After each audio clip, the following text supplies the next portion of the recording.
Hai teman-teman, mari kita belajar bagaimana cara berdiri yang ramah untuk lutut. Mungkin bagi kita ini terlihat mudah, tapi gerakan ini bisa membantu teman-teman kita yang kesulitan untuk berdiri. Gerakan ini bisa membantu untuk teman-teman yang berat badannya menjadi beban untuk lututnya, atau mungkin teman-teman yang belum melatih otot kakinya.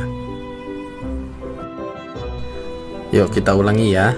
Kita akan lakukan dengan angle yang berbeda supaya lebih mudah dilihat.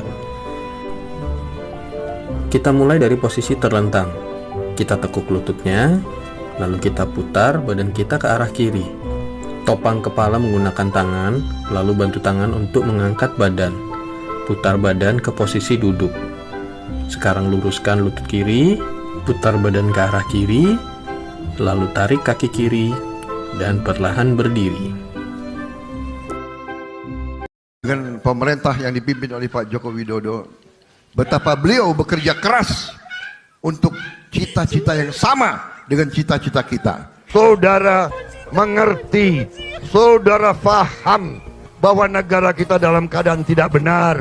Saya mendukung beliau dan saya membela beliau sampai berhasil, dan saya yakin pemerintah beliau akan berhasil. Saya tanya, apakah saudara dikasih duit atau tidak? Kita memilih politik yang bersih, politik yang lurus. Bohong, selalu bohong, bohong, bohong. Tidak ada masalah. Yang penting adalah Prabowo tidak bohong. Udah deh, rakyat kita sudah nggak mau dibohongi lagi. Betul. Sudah memberi bukti daripada efektivitas pemerintah tersebut. Saya bicara apa yang ada di hati saya. Dan itu keyakinan kita, bahwa kita negara yang kaya. Masalahnya kekayaan Indonesia dirampok, kekayaan Indonesia dicuri. Kita harus berani mengatakan yang benar-benar. Mana buktinya? Mana buktinya? Saya yakin pemerintah beliau akan berhasil. Kau tidak boleh mengabdi kepada segelintir orang, apalagi kau bela-bela asing-asing.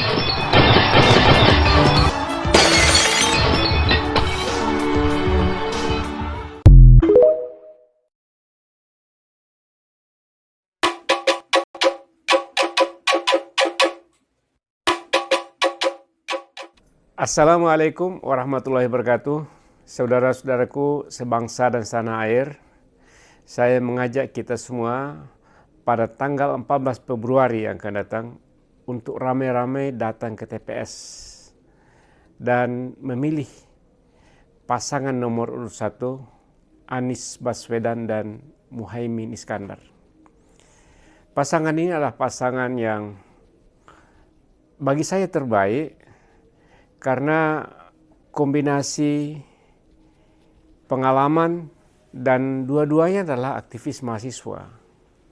Anies Baswedan adalah aktivis mahasiswa, ketua Senat UGM pada masanya, ya, berlatar belakang santri, kakeknya adalah pahlawan nasional, dan menyelesaikan S1 di UGM, menyelesaikan S2 dan doktor di Amerika Serikat, pernah menjadi rektor termuda Universitas Paramadina, pernah menjadi Menteri Pendidikan Nasional, dan Gubernur DKI Jakarta.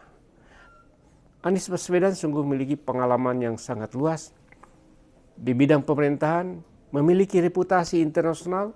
Pada saat memimpin DKI Jakarta, Anies Baswedan mendapatkan penghargaan banyak sekali dari dalam maupun luar negeri. Begitu juga Muhaimin Iskandar, seorang aktivis mahasiswa dari organisasi PMII, sementara Anies Baswedan dari organisasi AMI. Dan Muhaimin Iskandar adalah seorang santri, kakek buyutnya adalah salah satu tokoh pendiri organisasi terbesar Indonesia, Nahdlatul Ulama. Pernah menjadi wakil ketua DPR, pernah menjadi menteri tenaga kerja, dan berbagai pengalaman di pemerintahan yang sangat luar biasa. Jadi kombinasi ini, kombinasi yang insya Allah bisa memastikan akan membawa perubahan yang lebih baik bagi Indonesia. kita bersama-sama datang ke TPS. Dan sekali kita mencoblos, insya Allah akan membawa perubahan bagi perbaikan Indonesia pada 5 tahun yang akan datang. Yakin dengan nomor 1, insya Allah, Allah meridhoi. Assalamualaikum warahmatullahi wabarakatuh. Ayo bergerak menuju kemenangan, Indonesiaku, negeriku tercinta. Apa yang membuat Anies tidak tunduk sama USA? Sri Sultan Hamengkubuwono ke-9 dididik sepanjang hidupnya, hampir sepanjang hidupnya, bersama dengan keluarga Belanda dan di Belanda. Dan dia tidak pernah tunduk sedikit pun pada kekuatan Belanda.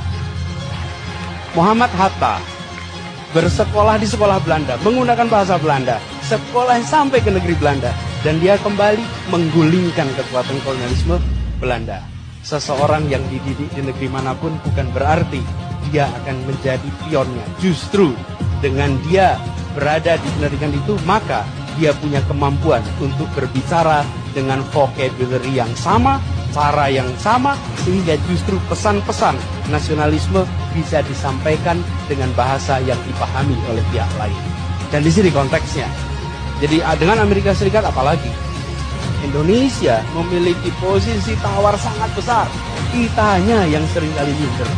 Kitanya yang seringkali justru tidak berani menunjukkan posisi. Kalau saya akan katakan kita sejajar, kita punya posisi yang sama. Anda mementingkan kepentingan negara Anda, dan saya di sini mewakili kepentingan Republik ini untuk Indonesia, bukan untuk kepentingan Anda. Nah, saya mau cerita nih proses DKI. Ya. Jadi di Jakarta itu, saya ini sebenarnya ketika selesai di Dikbud, itu ada komitmen Ustaz, untuk menjadi pembicara di New York dalam pertemuan sidang umum PBB. Sidang umum PBB itu selalu ada side event namanya, pertemuan samping tergantung bidang. Nah, di dalam pertemuan itu ada bidang pendidikan. Ya. Nah, saya mendapat tugas memberikan keynote di situ, di pendidikan itu. Jadi ketika saya berhenti jadi Mendikbud, dikabari ke mereka bahwa Anies tidak lagi menjabat menteri, akan ada penggantinya. Dari sana menjawab, tidak, undangan tetap untuk Anies. Walaupun dia tidak menjadi menteri pendidikan. Jadi, oh ya sudah kalau gitu syukur. Ya. Saya bilang, boleh nggak tiket bisnisnya ditukar ekonomi biar berangkat berdua? Ya.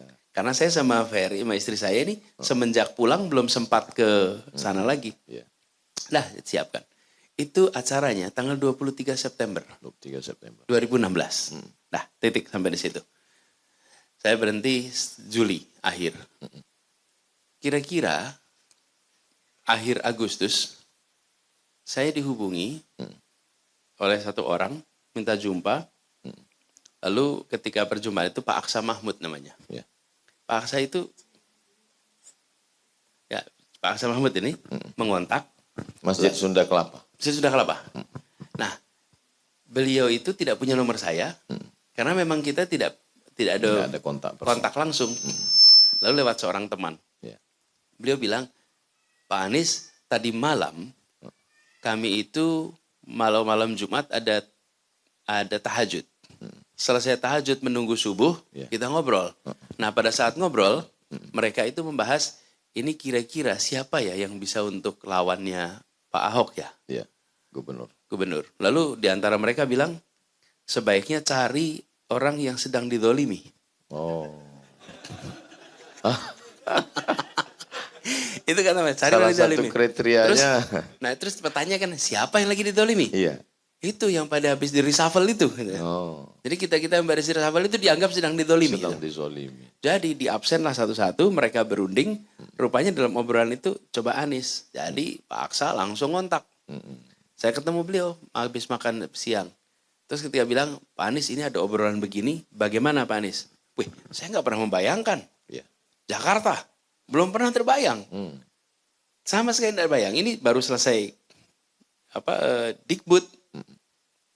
Jadi saya bilang waktu itu, gini aja, Pak Aksa, saya belum pernah membayangkan maju DKI itu sama sekali tidak ada di dalam rencana, pikiran juga tidak ada. Saya tanya ibu dulu, kalau ibu boleh, Maju. Maju, bismillah.